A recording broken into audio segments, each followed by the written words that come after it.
प्रदेश कांग्रेस प्रवक्ता प्रेम कौशल ने मीडिया को जारी एक बयान में प्रधानमंत्री द्वारा राष्ट्र को संबोधित करते हुए कही गई बातों को कोरोना महामारी से देशवासियों की रक्षा करने में हुई लापरवाही तथा विफलता को छुपाने की कवायद की संज्ञा देते हुए कहा कि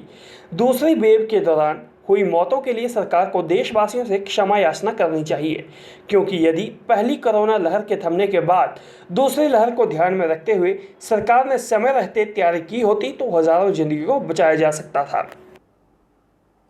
आदरणीय प्रधानमंत्री जी का देश के नाम संबोधन पिछले एक वर्ष में पहली जो लहर कोरोना महामारी की आई थी, उसके थोड़ा थमने के बाद जो एक वर्ष का कार्यकाल निकला और जब दूसरी वेव आई, उस वेव को असेस करने में, संभालने में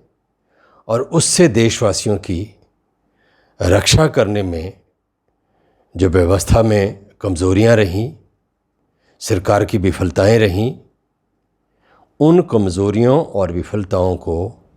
ढकने का, उनके ऊपर पर्दा डालने का एक प्रयास माननीय प्रधानमंत्री नरेंद्र मोदी जी का ये राष्ट्र के नाम संबोधन था। इस देश के हज़ारों लोगों ने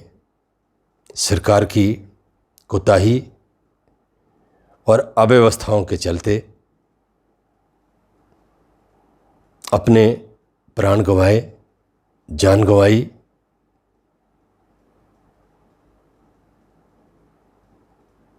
दूसरी वेव से लोगों को बचाने के विषय में प्रबंधन करने की बजाय आदरणीय प्रधानमंत्री और उनके सहयोगी देश के अंदर अपने राजनीतिक विरोधियों को निपटाने का जो राजनीतिक प्रबंधन था, उसके ऊपर फोकस करते रहे। यदि समय रहते दूसरी वेव से निपटने का, देशवासियों की उससे रक्षा करने का ध्यान सरकार को आया होता, उसकी एक कार्य योजना बनाई होती और जिन उपकरणों की, जिन चीज़ों की आवश्यकता पड़ी, उनके विषय में सोचा होता, उनकी व्यवस्था की होती, तो जिस गंगा को साफ करने का वादा करके जो लोग सत्ता में आए थे, उनके शासनकाल में उस गंगा में देश और दुनिया तैरती लाशों को कौवे और कुत्तों द्वारा नोचते हुए ना देखते। दरअसल जो मंजर सरकारी व्यवस्थाओं का, सरकार में बैठे लोगों की असंवेदनशीलता का उभर कर देश की जनता और दुनिया के सामने आया और जिसके चलते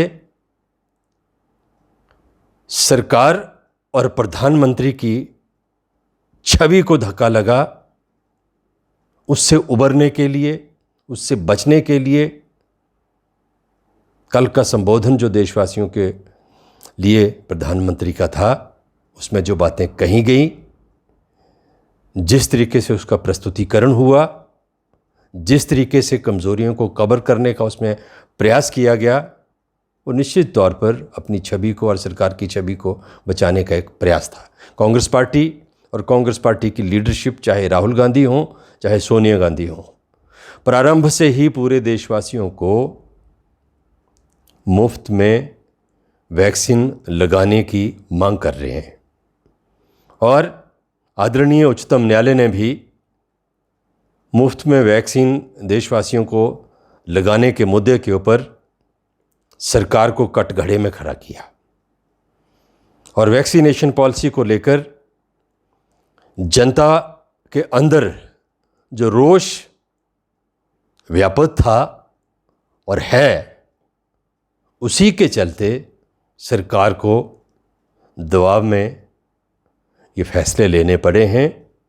मुफ्त वैक्सीनेशन का हम स्वागत करते हैं, लेकिन क्योंकि ये पार्शली हुआ है, प्राइवेट हॉस्पिटल्स में पैसे दे के वैक्सीनेशन होगी।